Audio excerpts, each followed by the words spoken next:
अजित पवार गटावर भाजपची दादागिरी, पारदर्शक चौकशीची मागणी, जयंत पाटील यांचा आरोप.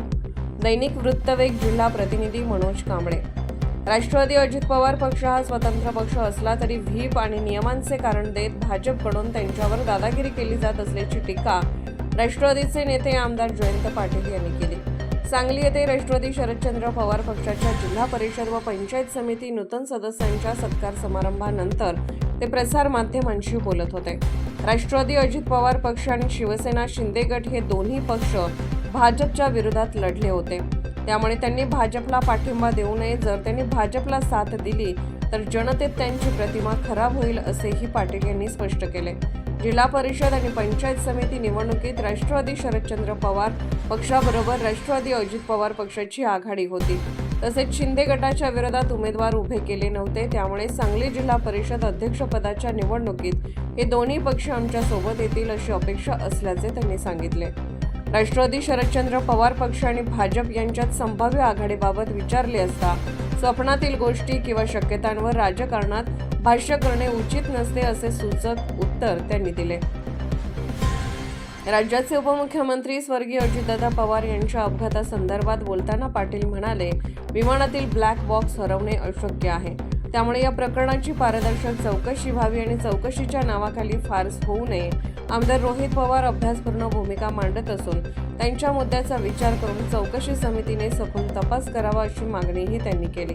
स्वर्गीय अजितदादा पवार यांच्यासोबत विलनीकरणाबाबत चर्चा झाली होती.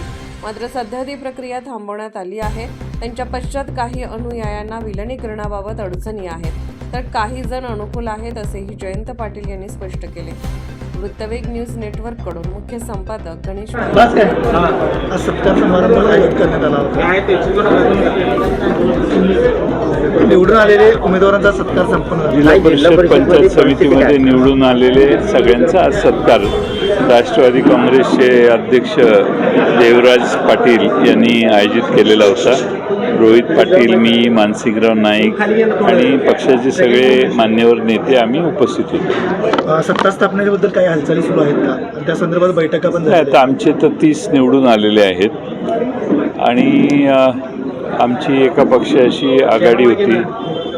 त्यामुळे ते आमच्यावर येतील अशी आमची अपेक्षा आहे, कारण आघाडीच होती त्यांच्यावर. दुसऱ्या पक्षाच्या विरोधी आम्ही उमेदवारच उभे केले नाहीत. त्यांनी त्या ठिकाणी चांगला विजय मिळवला.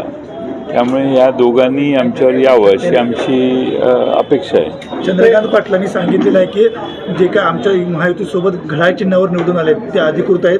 त्यांनी जर मतदान करण्यासाठी आम्ही व्हीप बजावणार आहे, जर ऐकलं तर कठोर कारवाई होईल. नाही, घड्याळाबरोबर आमचीच आघाडी होती ना. आमची आघाडी होती आणि घड्याळाचे निवडून आलेल्या उमेदवारांना भारतीय जनता पक्ष कसं काय दम देऊ शकतो?